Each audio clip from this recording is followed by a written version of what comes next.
Hello guys, this is an के यादव। स्वागत है आपका हमारे यूट्यूब चैनल एन के इंग्लिश क्लासेज में। देखो, पिछले दो वीडियो में मैंने आपको सेंटेंस के बारे में पढ़ाया। पहला जो अपना वीडियो था उसमें था काइंड्स ऑफ सेंटेंस, सेंटेंस कितने प्रकार के होते हैं। दूसरा जो वीडियो था वो था elements of sentence, elements of sentence. अब ये जो वीडियो है ये है forms of the verb, forms of the verb. आज हम इसके बारे में पढ़ेंगे, उसके बाद में टेंसेस के बारे में जानेंगे और फिर अपना रेगुलर क्लासेस चलेंगी 10th और 12th की। तो आज हम फॉर्म्स ऑफ द वर्ब के बारे में पढ़ेंगे।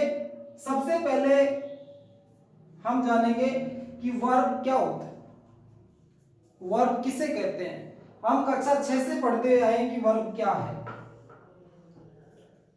तो डियर फ्रेंड्स, सामान्य अर्थ में वर्ब का हिंदी जो होता है वो होती है क्रिया।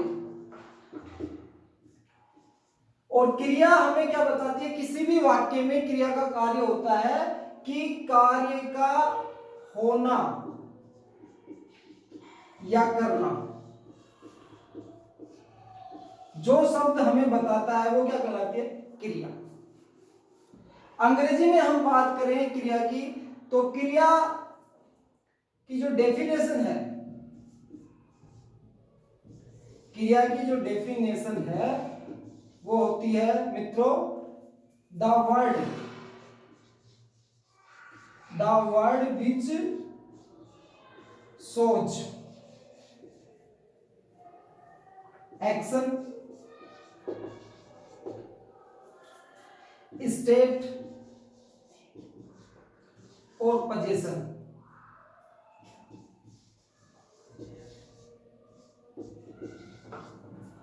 Is called verb. यदि किसी वाक्य में कोई जो शब्द है वो एक्शन यानी कार्य को दर्शाए, या फिर स्टेट दशा, अवस्था, हालत को दर्शाए, या फिर अधिकार को दर्शाए, पोजीशन को दर्शाए। ये आप, मैंने पहले भी बताया था, आप लिखते रहना। हमेशा जब भी आप मेरा वीडियो देखो तो पेपर और पेन साथ में लेकर बैठा करो, या फिर स्क्रीनशॉट ले लेना इसका कि the word which shows action, state और पोजीशन इज कॉल्ड वर्ब। उसे क्या कहते हैं, क्रिया। जैसे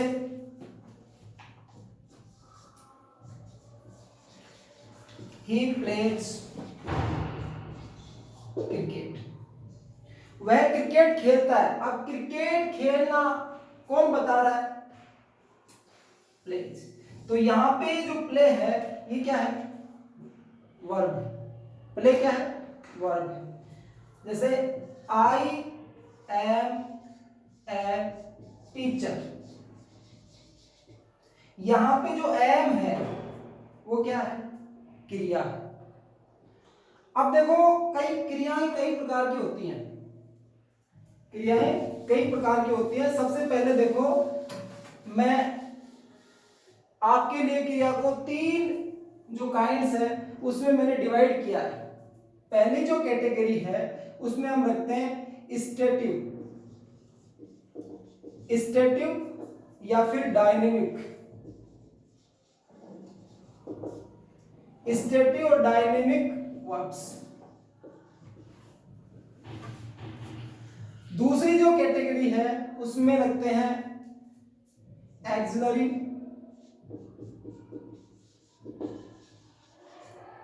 या हेल्पिंग वर्ब, एक्सिलरी या हेल्पिंग वर्ब्स।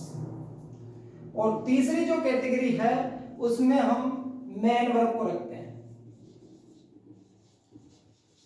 Main verb. इसे आप ऑर्डिनरी वर्ब भी कह सकते हैं, ऑर्डिनरी वर्ब। इसी को आप लेक्सिकल वर्ब भी कह सकते हैं।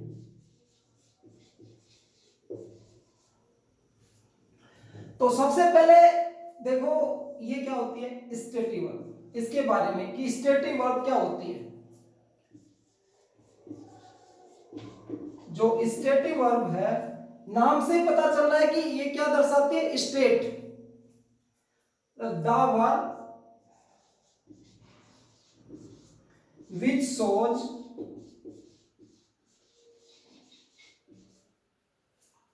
state or possession, state और possession।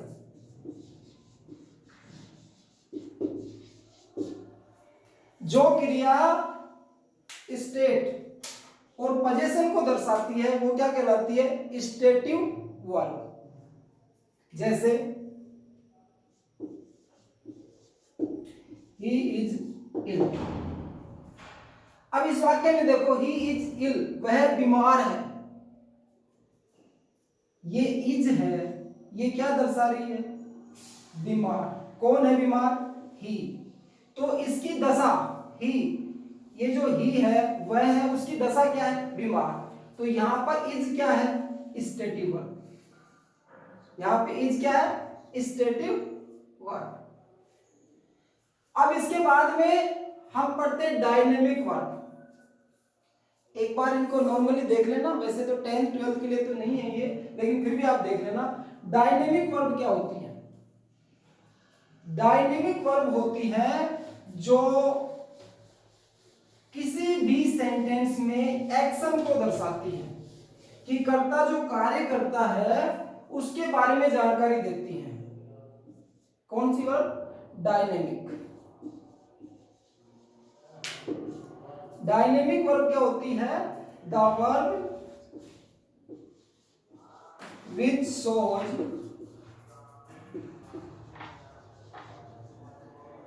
shows action. किसको दर्शाती है ये एक्शन को। अब देखो इसका उदाहरण, जैसे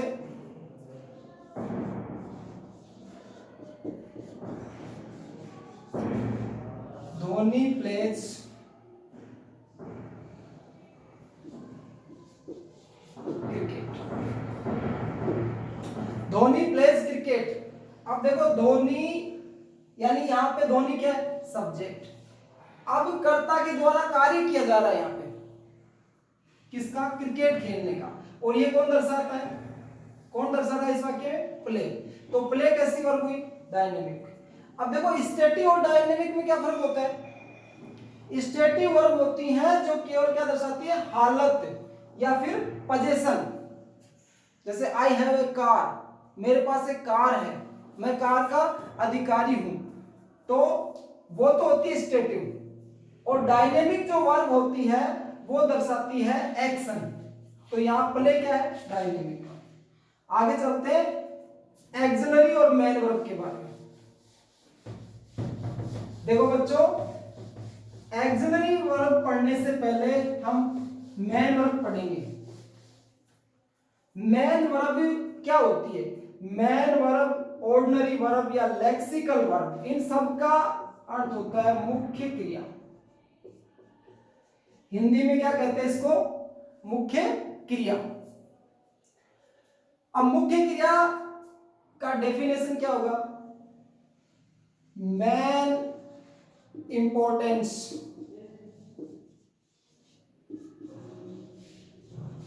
इन द सेंटेंस।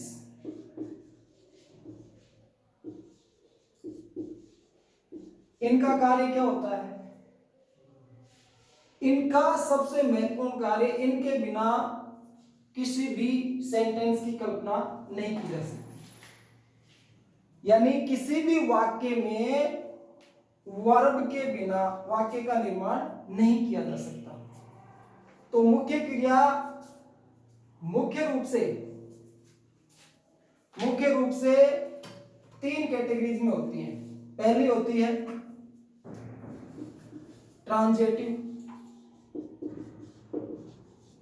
और दूसरी होती है इंट्रांजिटिव। देखो मैंने पिछले वीडियो में इसके बारे में बता दिया था। ट्रांजिटिव और इंट्रांजिटिव वर्ब क्या होती है। ट्रांजिटिव होती है सकर्मक जिसमें कर्म पाया जाता है, और इंट्रांजिटिव होती है अकर्मक, जिसमें कर्म नहीं पाया जाता है। दूसरी जो होती है ये होती है एक तो फिनिट, जिसको फाइनाइट भी बोलते हैं, इनको बेयर इन्फिनिट भी बोल सकते हैं, इनको बेयर इन्फिनिट भी बोलते हैं। इनफाइनाइट और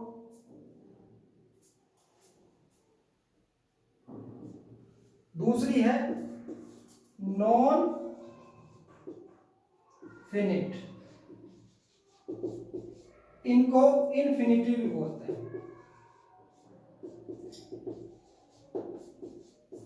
देखो इन्फिनिटी के बारे में मैंने पिछले वीडियो में बताया था, वो ही है नॉन फिनिट और फिनिट वर्ब। इनके दो दूसरे नाम क्या है? फिनिट को आप बेयर इन्फिनिट भी बोलते हैं और नॉन फिनिट को इन्फिनिटिव। यानी इनका सीधा सीधा ये अर्थ है कि जिस वर्ब के पहले टू पाया जाता हो, two plus V1, two plus verb की जो फर्स्ट फॉर्म है वो नॉन फिनिट वर्ब कहलाती है, और बिना टू के जो वर्ब होती है, वर्ब की पहली जो फॉर्म होती है वो क्या कहलाती है? बेयर इन्फिनिट या इन्फिनिट। जैसे इसमें और इसमें अंतर करना चाहें तो इसकी परिभाषा है, जो फिनिट वर्ब होती है वो किसी भी वाक्य में, किसी भी सेंटेंस में पर्सन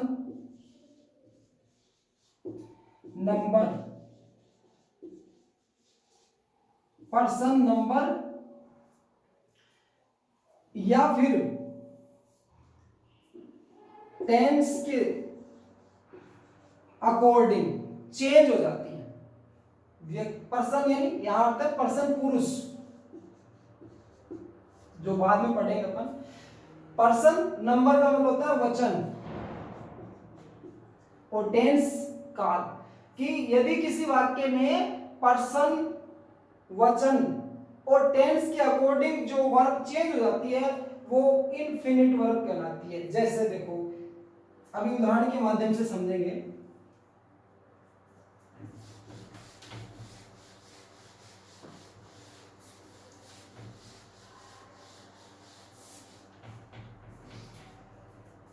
जैसे I play cricket,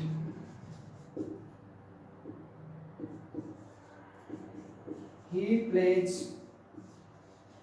cricket,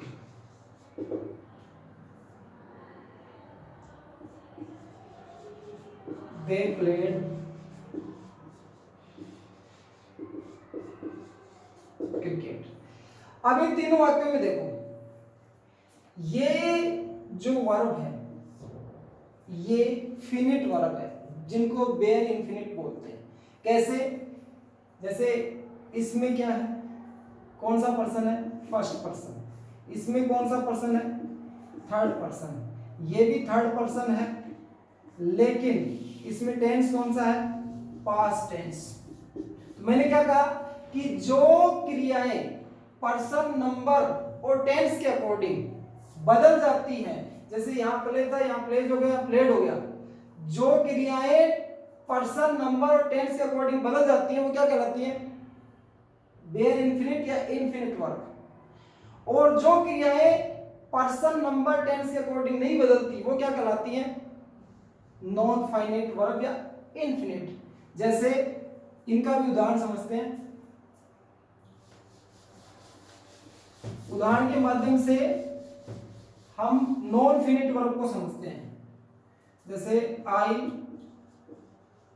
want to play cricket, I want to play cricket. She wants to read a storybook. She wants to read a storybook. They want to go. अब इसमें देखो, to go, to read, to play, इसमें देखो ये जो person है first person है, ये थर्ड पर्सन है, ये थर्ड पर्सन है। इसमें टेंस प्रेजेंट है, इसमें प्रेजेंट टेंस है, इसमें नंबर अलग अलग है, लेकिन इनके ऊपर कोई फर्क नहीं पड़ रहा। ये ऐसे कैसे हैं, जैसे ही wants to go। अब इसमें देखो यहां पे थर्ड पर्सन है, यहां भी थर्ड पर्सन है, लेकिन यहां थर्ड पर्सन प्लूरल है, मतलब बहुवचन है, और यहां सिंगुलर है। यहां बहुवचन है, यहां एक वचन है, इसलिए वचन का इसके ऊपर कोई प्रभाव नहीं पड़ रहा। यहां भी टू गो है, यहां भी टू गो है, अर्थात ये non finite verb person, number या टेंस के अकॉर्डिंग चेंज नहीं होती है। ओके, अब आगे चलते हैं। इसके बाद में जो क्रिया होती है मेन वर्ब, वो होती है रेगुलर और इररेगुलर। एक होती है रेगुलर और दूसरी होती है इररेगुलर। इन दोनों में क्या फर्क है? देखो, टेंस में काम आएंगी ये क्रियाएं टेंस बनाने में, और हम जो पढ़ रहे हैं उसका जो मेन पर्पज है वो यही है, रेगुलर और इररेगुलर। अब जाहिर सी बात है, रेगुलर और इररेगुलर में फर्क ये है कि जिन क्रियाओं के अंत में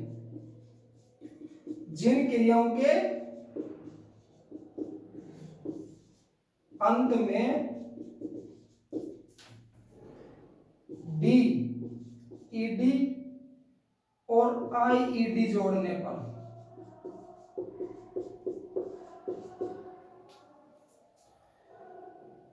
पास्ट पार्टिसिपल, प्रेजेंट पार्टिसिपल और पास्ट पार्टिसिपल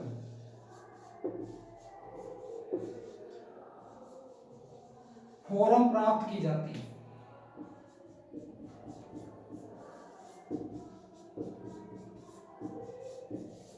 देखो बच्चों, जिन क्रियाओं के अंत में, ये बिल्कुल लिख लेना, ये अति महत्वपूर्ण है, डी ईडी और आईडी। जो रेगुलर क्रियाएं वो होती है जिनके अंत में डी ईडी आईडी जोड़ने पर प्रेजेंट पार्टिसिपल और पास्ट पार्टिसिपल फॉर्म क्या होती है, सीधे और साधारण शब्दों में first form, second form, third form, यानी सेकंड और थर्ड फॉर्म प्राप्त करते हैं डी ईडी और आईडी जोड़कर। क्या होती है वो? रेगुलर। और जो इरेगुलर फॉर्म होती है वर्ब की, जो इरेगुलर फॉर्म है वो मुख्य रूप से 4 प्रकार की होती है। कितने प्रकार की होती है? 4 प्रकार की। ये लिख लेना, इसके आगे वो इरेगुलर पढ़ते हैं। कितने प्रकार की होती है वो? 4 प्रकार की। देखो कैसे।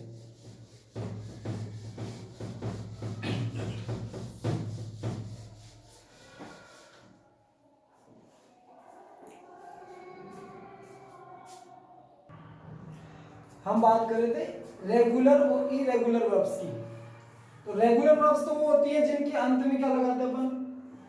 डी ईडी या फिर आईईडी। इनका उदाहरण देख लो एक एक। जैसे प्ले है, प्ले के अपन क्या लगा देंगे? ईडी, तो प्लेड प्लेड बन जाएगा।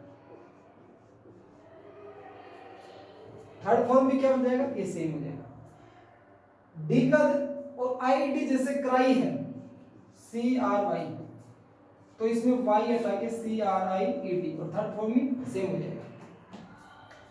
अब रही बात इरेगुलर वर्ब्स की, इनमें क्या होती है? 4 प्रकार की होती है, अभी बताई मैंने आपको। 3 फॉर्म्स आर डिफरेंट, जिसकी तीनों जो वर्ब्स होती हैं उनकी फॉर्म अलग अलग होती है। जैसे eat, ate, eaten, take, took, taken, give, gave, given. ये बहुत सारी हैं। आप ये मानकर चलो कि 100% जो वर्ब हैं उनमें से 2.5 या 3% वर्ब्स इरेगुलर वर्ब्स हैं। बाकी 97% जो वर्ब्स हैं वो क्या है? रेगुलर वर्ब्स है। अगर आपने ये 2.5% वर्ब याद कर ली तो उन सबके तो डी, ईडी या आईडी, यानी जिस वर्ब के अंत में पहले से डी हो, वो सॉरी ई हो, तो उसके डी जोड़ना है। उस जिसके अंत में क्या हो, ई, उसके क्या जोड़ना है, डी। जिसके अंत में वाई न होकर, वाई में क्या है, एक सीधा सिंपल लॉजिक है, वाई से पहले अगर कॉन्सोनेंट है तो वाई को हटाकर आईडी लगाते हैं, और अगर वोवेल है तो ईडी लगाते हैं। दूसरा इसका प्रकार है three forms are the same, तीनों जो फॉर्म है, तीनों रूप क्या है, सेम होते हैं, कट कट कट। रीड, इसको रेड पढ़ेंगे, रेड, और इसको read, read read read. Put put put, shut shut सट।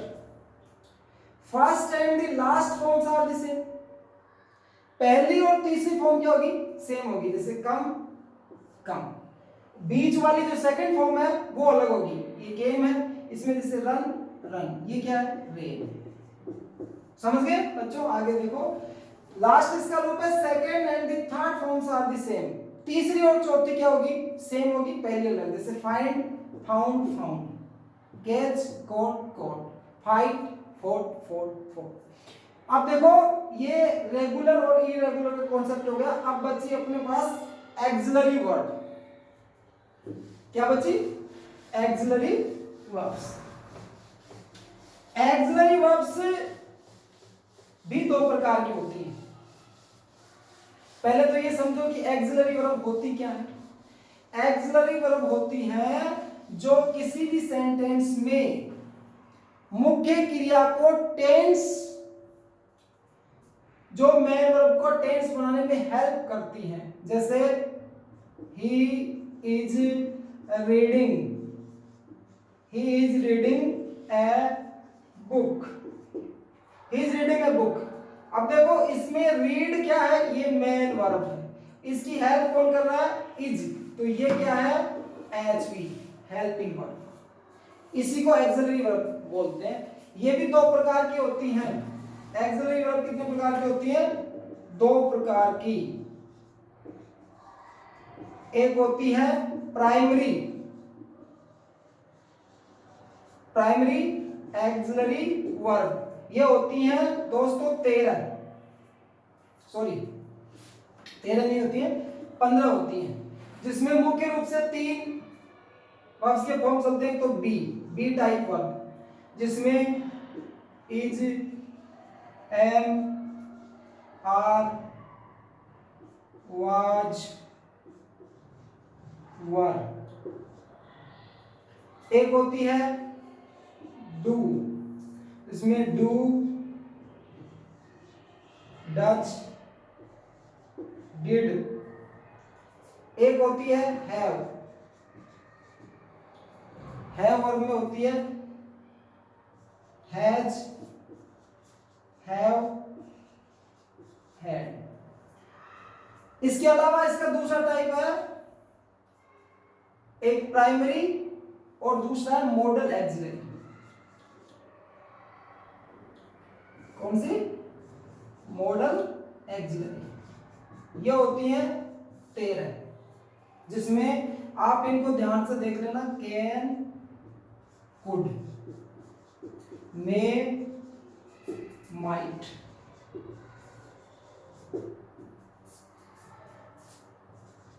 Will, would, shall, should, must, ought to, used to, dare,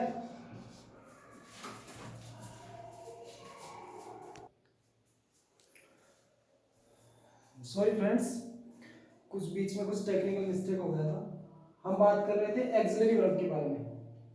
axillary verb दो प्रकार की होती है, प्राइमरी एक्सिलरी जिसमें बी फॉर्म होती है, डू होती है, और मॉडल एक्सिलरी जो 13 प्रकार की होती है।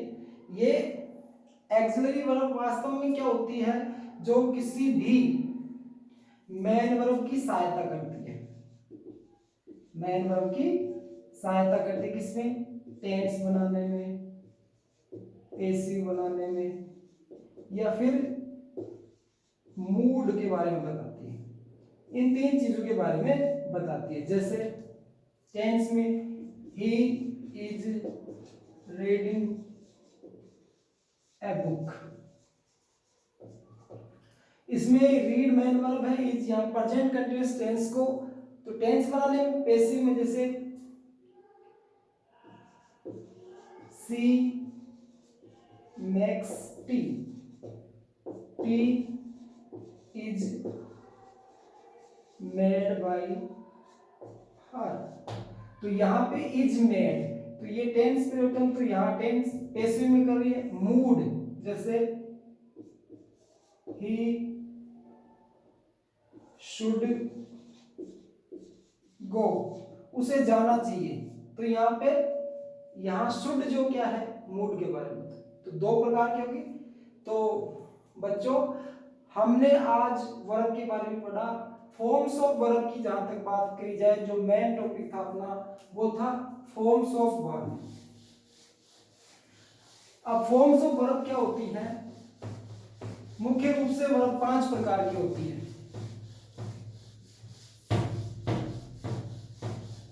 मुख्य रूप से वर्ब के फॉर्म कितनी होती है, 5 प्रकार की फॉर्म होती है। First form, second form, third form, fourth form, fifth form. जैसे बी फॉर्म की बात करी जाए, आपको पूछ सकता है कोई भी एग्जाम में प्रश्न पूछा जा सकता है कि बी है उसकी फिफ्थ फॉर्म बताओ। 3 ही पढ़ी है लेकिन फिफ्थ फॉर्म क्या होती है, देखो बी की जो सेकंड फॉर्म होती है वाज वर होती है, थर्ड फॉर्म क्या होती है, बीन होती है, फोर्थ फॉर्म होती है आईएनजी जोड़ने पे, फर्स्ट फॉर्म क्या आईएनजी जोड़, फोर्थ फॉर्म, और पांचवी फॉर्म इसकी इज होती है। ये ध्यान रखना, be was were been been is. जैसे डू की बात की जाए, डू सेकंड फॉर्म क्या होती है, डिड, थर्ड फॉर्म क्या होती है, डन, फोर्थ फॉर्म क्या होती है, डूइंग, और फिफ्थ फॉर्म क्या होती है, डज। अर्थात फोर्थ फॉर्म कब बनती है, एस या ईएस लगाने पर। कहने का मतलब आप ये ध्यान रखना कि जैसे सिंगुलर और प्लूरल होता है, सिंगुलर का प्लूरल बनाते हैं तब तो वो नाउन का प्लूरल बन जाता है, और किसी नाउन का सिंगुलर उसमें एस या ईएस हटाते हैं, सॉरी यदि किसी नाउन के एस या ईएस लगाते हैं तो प्लूरल बनता है। अर्थात किसी भी वर्ब के एस या ईएस लगा देते हैं तो कौन सी फॉर्म बन जाती है, फिफ्थ फॉर्म। कौन सी फॉर्म, पांचवी फॉर्म बन जाती है। तो ये फॉर्म्स आपको याद करनी है, समझ गए। आज के लिए इतना ही, फिर मिलते हैं अगले वीडियो में। अगर दोस्तों आपको ये वीडियो अच्छा लगा हो तो प्लीज इसे लाइक कर दीजिएगा, और अगर आप हमारा यूट्यूब चैनल पहली बार देख रहे हैं तो इसको जो लाल अक्षरों में सब्सक्राइब लिखा हुआ है उसको क्लिक करके हमारे चैनल को सब्सक्राइब कीजिए। Thank you.